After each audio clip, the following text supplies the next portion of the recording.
Mahirap. Yung araw, day off ko, pag-alas 3 na ng hapon, mula pagkagising ko kanina, sobrang unproductive ko.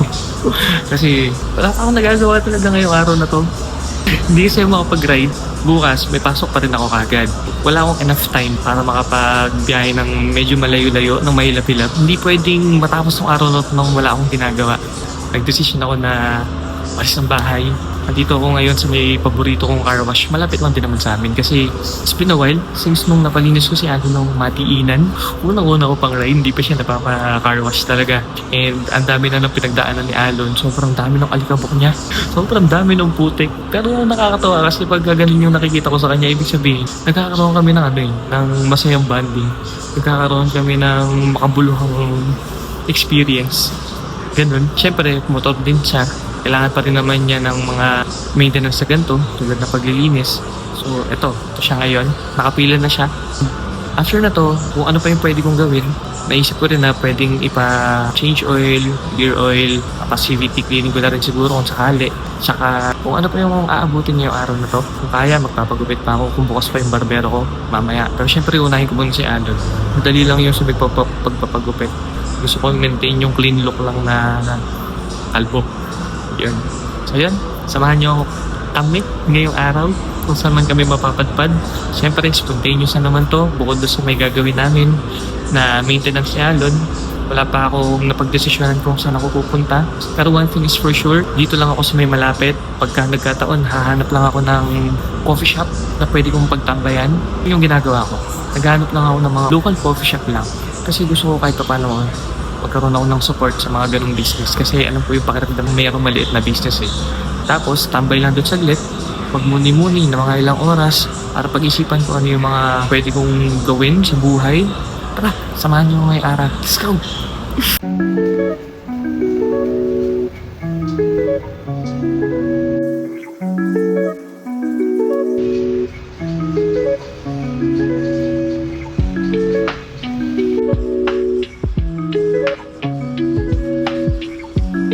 Finish na ulit ni Alon.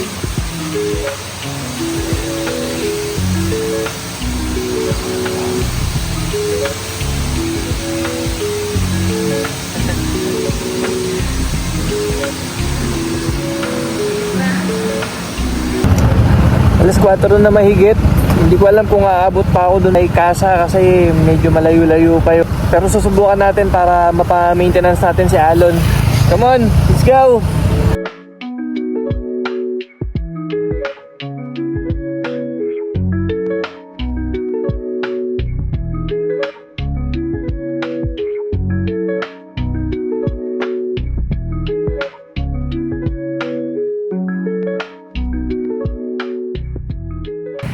Nabutan tayo ng ulan sa biyahe. Huminto ako saglit kasi kailangan kong magkapote. Tapos, hinubad ko yung sapatos ko kasi bagong bili yun. Pangalawang beses ko pa lang siya nasusuot ngayon. Buti na lang may bahon akong tsinelas. Papakita ko sa inyo yung tsinelas ko. Ayan, tsinelas ako. Tapos, ito yung bago ko kasing sapatos. Kulay puti pa naman. So, kailangan ma-maintain ko yung kalinisan. Tapos ito yung kapote ko. Susuot lang ako. Then, sibat na. Bali dahil sa sobrang traffic kanina doon sa daan, bumuhos yung ulan, tapos nasabay pa ako sa mga taong maaga nagpunta sa sementeryo kasi October 31 ngayon. Ang haba ng mga traffic na nadaanan ko, ilang sementeryo yung sinuhong ko. Tapos dito sa may Casa, ayan, dito, close na sila, hindi ako maabot.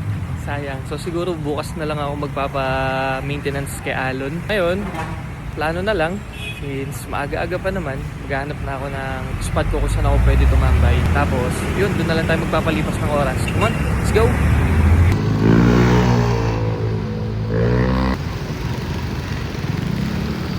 Punta na ako ng gabi. Napaka-traffic talaga. Medyo nahihirapan ako maghanap ng spot kung saan tayo pwede tumambay. Tapos nauhaw ako. So, syempre, nating favorite natin, Mukari Sweat. Pahinga lang saglit, tapos biyahe na. Nabot na ako ng dilim sa paghanap ng spot ko. Dahil nga sobrang traffic dun sa may main road. Pumasok ako sa looban, naglooban ako ng daan. Doon ako naghanap ng pwedeng tambayan, ganun. Tapos meron ako nakita dito ang spot. Tingnan nyo to, ang ganda. Ang linaw. Tapos doon meron silang pang dining area doon.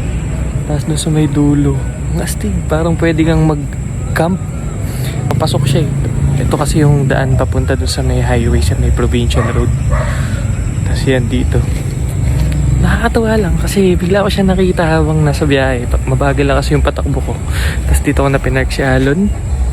Itong pwesto na to is hanggang 2 AM sila open. Nakakatawa, ang saya. Pagka ganito kasi, naghanap ako ng spot. Ang mga lagi kong kinoconsider, unang-una, meron ba akong space para magmuni-muni? Tulad na to. Ako lang ang customer ngayon. Pangalawa, kung convenient ba siya. Alam mo yun, malawak, hindi crowded, tapos magagawa mo yung mga gusto mong gawin tulad ng ginagawa ko ngayon. Pangatlo, pagka yung ino-offer nila is quality. So mamaya malalaman na natin.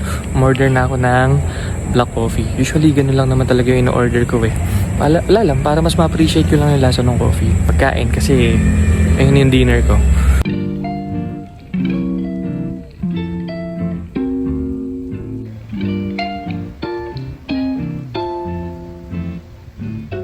Dumating na yung food na in-order ko. Ito siya.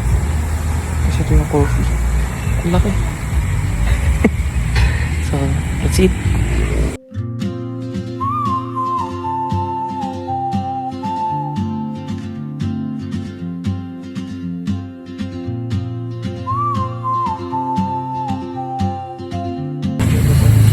So yun, tapos na kumain. Sine-enjoy ko na lang yung coffee. Tapos, tambay. Kung ano man yung pwede kong maisipang gawin ngayon. Magmuni-muni. Maglaro ng mobile games. Yan. Tapos mag-video, mag-picture kung saan man.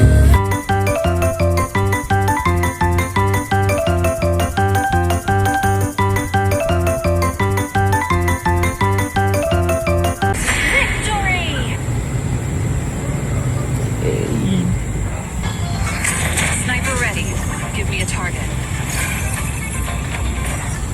MVP. May aso dito. Ito. French Bulldog ata siya. Ano yan? Hello? Nilapitan lang ako bigla eh.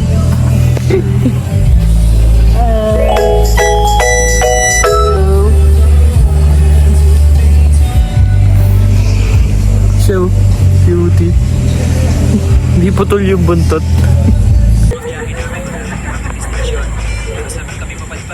Isa lang mahalaga. Tingta sa bawat isa. Masaya. This is Doming, Mafe, Joshua, Jeyo, Jadon, Janice, ako, Gio. We are all family. Be one of us.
it's not.